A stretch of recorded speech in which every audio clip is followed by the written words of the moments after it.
লালমনিরহাটের কালীগঞ্জে রেলওয়ের জমিতে অবৈধভাবে গড়ে ওঠা সাবেক সমাজ কল্যাণমন্ত্রী নুরুজ্জামান আহমেদ ও তার ছেলের স্থাপনা ঘুরিয়ে দিয়েছে রেলওয়ে কর্তৃপক্ষ।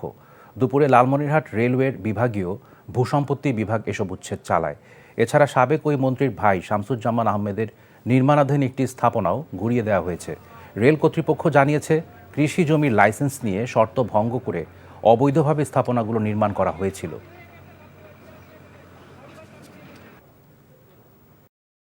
টাকা চুরির জন্য যদি আমার গলায় জুতার মালা পরাইতে হয়, তাহলে আমার শালীর সাথে প্রতারণা করার জন্য তোর ফাঁসি হবে।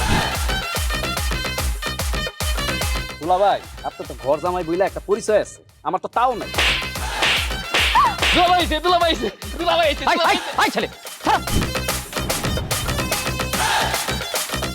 রাজনৈতিক ফ্যামিলির মেয়ে হয়ে ওই কাজ করবে।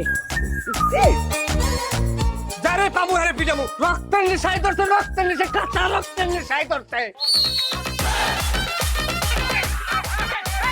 তোমার এই পলিটিক্স আমার বাম পকেটে থাকে। পাতুর বউরে ঝামেলা পাকাই। এই বেটাই, আমি তখন বিয়ে করিনি।